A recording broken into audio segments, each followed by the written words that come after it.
Epuka vitu hivi ukiwa umefunga. Kipindi kile unataka kufuturu, basi hakikisha hufungui kinywa chako ama hufungui iftari yako kwa vitu hivi. Wengi wanapenda kuvitumia lakini vinadhuru afya yako. Weka malengo ya kutunza afya yako na kuiboresha kiafya na vile vile kiroho.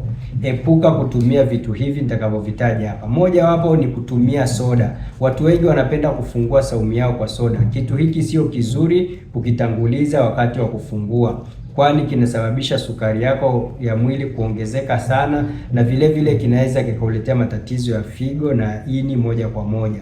Epuka kufungua kwa soda kwa hali hiyo ya kukurudisha katika matatizo ya kuwa na wingi wa sukari mwilini. Epuka vile vile kufungua kwa kahawa. Watu wengi wanapenda kufungua saumu yao kwa kahawa. Kahawa zina uwezo mkubwa sana kuathiri figo zako na kuathiri mapigo yako ya moyo na kusababisha tatizo la presha ya kupanda. Epuka kufungua saumu kwa kunywa kahawa. Iweke mbali kipindi hiki cha mfungo, na hata kipindi kingine vitu hivi jiepushe kuvitumia mara kwa mara. Haswa ukiwa na njaa haifai kuvitumia.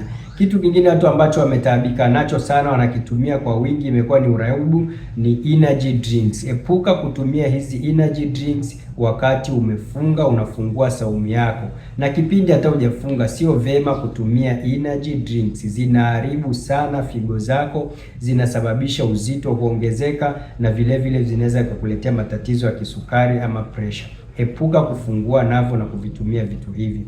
Wengine wameathirika, akili zao zimefisidika, wanafungua saumu yao kwa sigara. Walevi wa sigara hawa, huu uraibu wa sigara uweke mbali katika maisha yako. Epuka kufungua saumu yako kwa sigara, na epuka uvutaji wa sigara, unadhuru afya yako. Usiwe ni mwenye kuendekeza matamanio yako kwa kuvuta sigara au kwa kufungua saumu yako kwa sigara. Moja kwa moja utadhuru afya yako. Kama wao wenyewe wanapokutengenezea hiyo sigara wanakuambia epuka uvutaji wa sigara, unadhuru afya yako. Unapotaka kufungua saumu yako, fungua kwa vitu vyepesi, na haswa kabisa fungua saumu yako kwa kutumia tende. Kula tende chache kipindi kile unachofungua. Ukikosa tende, kunywa maji kidogo. Usizidishe ukanywa maji mengi sana ama ukala tende nyingi sana. Kula kidogo tu, umefungua saumu yako, kisha endelea na mambo mengine ya ibada. Epuka kuwa ni mwenye kuidhuru afya yako baada ya kuitengeneza.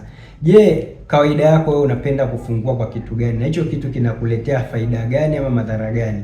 Subira Tiba Asilia tunapatikana Dar es Salaam, Kariakoo. Wasiliana nasi kwa namba 0758200163. Subira Tiba Asilia, tunakujali sana.